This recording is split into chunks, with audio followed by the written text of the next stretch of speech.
ಬಿಸಿ ಬಿಸಿ ಚಪಾತಿ ಇರ್ಬೋದು, ಜೋಳದ ರೊಟ್ಟಿ, ಇಡ್ಲಿ, ದೋಸೆ, ನೀರು ದೋಸೆ ಮತ್ತು ರೈಸ್ ಜೊತೆ ಕೂಡ ತಿನ್ನೋಕ್ಕೆ ತುಂಬಾ ಚೆನ್ನಾಗಿರುತ್ತೆ.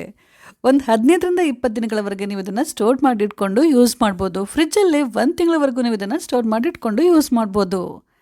ಹಲೋ ಫ್ರೆಂಡ್ಸ್, ಎಲ್ಲರಿಗೂ ನಮಸ್ಕಾರ. Welcome back to Pakashringara. ಇವತ್ತಿನ ರೆಸಿಪಿ ಸ್ಪೈಸಿ ಆ್ಯಂಡ್ ಟೇಸ್ಟಿ ನಮ್ಮ ಉತ್ತರ ಕರ್ನಾಟಕದ ಸ್ಪೆಷಲ್ ಉಳ್ಳಾಗಡ್ಡಿ ಅಥವಾ ಈರುಳ್ಳಿ ಚಟ್ನಿ. ತುಂಬ ಕಡಿಮೆ ಸಾಮಗ್ರಿಗಳನ್ನು ಬಳಸಿಬಿಟ್ಟು ಒಂದು 15ರಿಂದ 20 ನಿಮಿಷದಲ್ಲಿ ಚಟ್ನಿನ ನೀವು ಮಾಡ್ಕೋಬೋದು.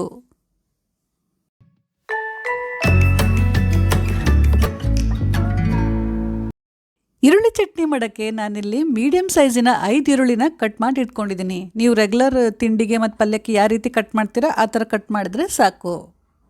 ಮೊದಲಿವಾಗ ಕಟ್ ಮಾಡಿದಂಥ ಈರುಳ್ಳಿನ ಒಂದು ಮಿಕ್ಸಿ ಜಾರಲ್ಲಿ ಹಾಕಿ, ಆಮೇಲೆ ರುಚಿಗೆ ತಕ್ಕಷ್ಟು ಉಪ್ಪು ಮತ್ತು ಒಂದು ಸಣ್ಣ ಲಿಂಬೆಹಣ್ಣಿನ ಗಾತ್ರದಷ್ಟು ಹುಣಸೆ ಹಣ್ಣನ್ನು ಹಾಕಬೇಕು. ಇದರಲ್ಲಿರುವಂಥ ಕಸ ಕಡ್ಡಿ ಬೀಜನ ತೆಗೆದುಬಿಟ್ಟು ಈ ಥರ ಸ್ವಲ್ಪ ಸಣ್ಣದಾಗಿ ಕಟ್ ಮಾಡಿ ಹಾಕಿ. ನಿಮ್ಗೆ ಎಷ್ಟು ಹುಳಿ ಬೇಕಂತ ನೋಡಿಕೊಂಡು ಹಾಕಿ. ಆಮೇಲೆ ಒಂದು 2ರಿಂದ 3 ಟೀ ಸ್ಪೂನಷ್ಟು ಖಾರದ ಪುಡಿ ಮತ್ತು ಒಂದು 2 ಟೀ ಸ್ಪೂನಷ್ಟು ಬೆಲ್ಲ ಹಾಕಿ, ಬೆಲ್ಲನ ಪುಡಿ ಮಾಡಿ ಹಾಕಿದ್ದೀನಿ. ಈ ಎಲ್ಲ ಸಾಮಗ್ರಿಗಳನ್ನು ನೀವು ನಿಮ್ಮ ರುಚಿಗೆ ತಕ್ಕಂಗೆ ಹೆಚ್ಚು ಕಡಿಮೆ ಹಾಕೋಬೋದು. ಈಗ ಇದನ್ನು ಮಿಕ್ಸಿಯಲ್ಲಿ ನೈಸಾಗಿ ರುಬ್ಕೋಬೇಕು. ಈರುಳ್ಳಿ, ಹುಣಸೆ ಹಣ್ಣು, ಬೆಲ್ಲ ಮತ್ತು ಉಪ್ಪು ಎಲ್ಲ ಆಲ್ರೆಡಿ ನೀರು ಬಿಡುತ್ತೆ. ಹಾಗಾಗಿ ಮತ್ತೆ ನಾವು ಈ ಚಟ್ನಿಗೆ ನೀರು ಹಾಕುವ ಅವಶ್ಯಕತೆ ಇಲ್ಲ. ನೀರು ಹಾಕ್ತಾನೆ ಇದನ್ನು ನೈಸಾಗಿ ರುಬ್ಕೋಬೇಕು. ನೋಡ್ರಿ, ಈ ಥರ ಫುಲ್ ನೈಸಾಗಿ ರುಬ್ಕೋಬೇಕು. ಈಗ ಈ ಚಟ್ನಿನ ಸ್ವಲ್ಪ ರುಚಿ ನೋಡಿ, ಉಪ್ಪು ಹುಳಿ ಖಾರ ಏನಾದರೂ ಕಡಿಮೆ ಆಗಿದೆ ಅಂತ ಅನ್ನಿಸ್ತಾ ಇದ್ರೆ ಇನ್ನೊಂದು ಸ್ವಲ್ಪ ಹಾಕಿಬಿಟ್ಟು ಮತ್ತೆ ಸ್ವಲ್ಪ ಹೊತ್ತು ಮಿಕ್ಸಿ ಮಾಡಿ. ಈಗ ಈರುಳ್ಳಿ ಚಟ್ನಿ ಅಂತೂ ರೆಡಿ ಆಯಿತು. ನೆಕ್ಸ್ಟ್ ಇವಾಗ ಏನು ಮಾಡೋದು, ಮುಂದಿನ ಸ್ಟೆಪ್ ಏನಂತ ನೋಡೋಣ.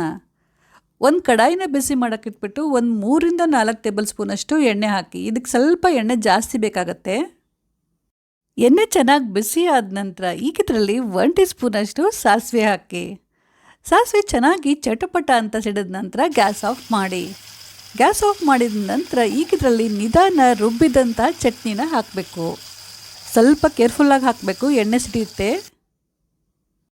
ರುಬ್ಬಿದಂಥ ಎಲ್ಲ ಚಟ್ನಿನ ಹಾಕಿದ ನಂತರ ಮತ್ತೆ ಗ್ಯಾಸ್ ಆನ್ ಮಾಡಿ. ಈಗ ಸಣ್ಣ ಉರಿಯಲ್ಲಿ ಕೈ ಬಿಡದೆ ಚಟ್ನಿನ ಸ್ವಲ್ಪ ಹೊತ್ತು ಕುದಿಸ್ಬೇಕು. ಈ ಥರ ನಾವು ಚಟ್ನಿನ ಎಣ್ಣೆಯಲ್ಲಿ ಸ್ವಲ್ಪ ಹೊತ್ತು ಕುದಿಸೋದ್ರಿಂದ ಚಟ್ನಿ ಬೇಗನೆ ಹಾಳಾಗಲ್ಲ. ಚಟ್ನಿಯ ಶೆಲ್ಫ್ ಲೈಫ್ ಜಾಸ್ತಿ ಆಗುತ್ತೆ.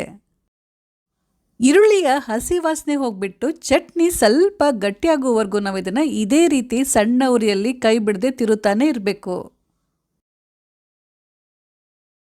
ಚಟ್ನಿನ ಕುದಿಸ್ತಾ ಹೋದ ಹಾಗೆ ಅದು ಗಟ್ಟಿಯಾಗ್ತಾ ಬರುತ್ತೆ. ಸಣ್ಣ ಉರಿಯಲ್ಲಿ ನಾನು ಚಟ್ನಿನ ಕುದಿಸ್ತಾ ಇದ್ದು ಒಂದು 10 ನಿಮಿಷ ಆಗ್ತಾ ಬಂತು. ಈಗ ಚಟ್ನಿ ರೆಡಿಯಾಗಿದೆ. ಚಟ್ನಿಯಲ್ಲಿರುವಂಥ ನೀರಿನಂಶ ಎಲ್ಲ ಹೋಗಿಬಿಟ್ಟು ಚಟ್ನಿ ಗಟ್ಟಿಯಾಗುತ್ತೆ. ಅದರಲ್ಲಿರುವಂಥ ಈರುಳ್ಳಿ ವಾಸನೆ ಹೋಗುತ್ತೆ. ಕೆಂಪು ಕಲರ್ ಇರುತ್ತಲ್ಲ ಚಟ್ನಿ, ಅದು ಹೋಗಿಬಿಟ್ಟು ಸ್ವಲ್ಪ ಚಾಕ್ಲೇಟ್ ಬಣ್ಣಕ್ಕೆ ತಿರುಗುತ್ತೆ. ಮತ್ತು ಚಟ್ನಿ ಕುದ್ದ ನಂತರ ತಳ ಬಿಟ್ಕೊಂಡು ಬರುತ್ತೆ. ಆಮೇಲೆ ಸ್ವಲ್ಪ ಅಂಟಂಟು ಜಿಗಿಟಾಗುತ್ತೆ ಮತ್ತು ಇದಕ್ಕೊಂದು ಶೈನಿಂಗ್ ಲುಕ್ ಬರುತ್ತೆ. ಈ ಥರ ಆದರೆ ಮಾತ್ರ ಚಟ್ನಿ ಚೆನ್ನಾಗಿ ಕುದ್ದಿದೆ, ರೆಡಿಯಾಗಿದೆ ಅಂತ ಅರ್ಥ. ಈ ಥರ ಆದರೆ ಮಾತ್ರ ಚಟ್ನಿ ರುಚಿಯಾಗುತ್ತೆ ಮತ್ತು ಬೇಗನೆ ಕೂಡ ಹಾಳಾಗಲ್ಲ. ಈಗ ತಕ್ಷಣ ಗ್ಯಾಸ್ ಆಫ್ ಮಾಡಿಬಿಟ್ಟು ಇದನ್ನು ಪೂರ್ತಿ ತಣ್ಣಗಾಗುವವರೆಗೂ ಸೈಡಿಗೆ ಎತ್ತಿಡ್ರಿ. ಚಟ್ನಿ ಫುಲ್ ತಣ್ಣಗಾದ ನಂತರ ಒಂದು ಗಾಜಿನ ಬಾಟ್ಲ್ ಅಥವಾ ಭರಣಿಯಲ್ಲಿ ಹಾಕಿಬಿಟ್ಟು ನೀವು ಒಂದು 15ರಿಂದ 20 ದಿನಗಳವರೆಗೆ ಸ್ಟೋರ್ ಮಾಡಿ ಇಟ್ಕೊಂಡು ಇದನ್ನು ಯೂಸ್ ಮಾಡ್ಬೋದು. ಇನ್ನೂ ಜಾಸ್ತಿ ದಿನಗಳವರೆಗೆ ನೀವು ಇದನ್ನು ಸ್ಟೋರ್ ಮಾಡಿ ಇಟ್ಕೋಬೇಕಂತಂದರೆ ಫ್ರಿಜ್ಜಲ್ಲಿ ಸ್ಟೋರ್ ಮಾಡಿ ಇಟ್ಕೊಂಡು ಯೂಸ್ ಮಾಡ್ಬೋದು. ಸ್ವಲ್ಪ ಖಾರ ಸ್ವಲ್ಪ ಹುಳಿ ಇರುವಂಥ ಈ ಸ್ಪೆಷಲ್ ಚಟ್ನಿನ ನಿಮ್ಗೆ ಬೇಕಾದಾಗ ರೊಟ್ಟಿ, ಚಪಾತಿ, ಇಡ್ಲಿ ಮತ್ತು ರೈಸ್ ಜೊತೆ ಎಂಜಾಯ್ ಮಾಡಿ. ಇವತ್ತಿನ ರೆಸಿಪಿ ನಿಮ್ಮೆಲ್ರಿಗೂ ಇಷ್ಟ ಆಗಿರ್ಬೋದು ಅಂತ ಅಂದ್ಕೊಂಡಿದ್ದೀನಿ. ಇಷ್ಟ ಆಗಿದ್ರೆ ಲೈಕ್ ಮತ್ತು ಕಮೆಂಟ್ ಮಾಡೋದನ್ನು ಮಾತ್ರ ಖಂಡಿತ ಮರಿಬೇಡಿ. ಮತ್ತು ಇಲ್ಲಿವರೆಗೂ ನೀವೇನಾದರೂ ನಮ್ಮ ಚಾನಲ್ನ ಸಬ್ಸ್ಕ್ರೈಬ್ ಮಾಡಿಲ್ಲ ಅಂತಂದರೆ ಪ್ಲೀಸ್ ಸಬ್ಸ್ಕ್ರೈಬ್ ಮಾಡಿ. ಹಾಗೆ ಪಕ್ಕದಲ್ಲಿರುವಂಥ ಬೆಲ್ಲನ್ನು ಮರೀದೆ ಕ್ಲಿಕ್ ಮಾಡಿ. ಅಂದರೆ ನಾವು ಹೊಸ ವಿಡಿಯೋ ಹಾಕಿದ ತಕ್ಷಣ ನಿಮಗೆ ನೋಟಿಫಿಕೇಷನು ಬರುತ್ತೆ. Thank you.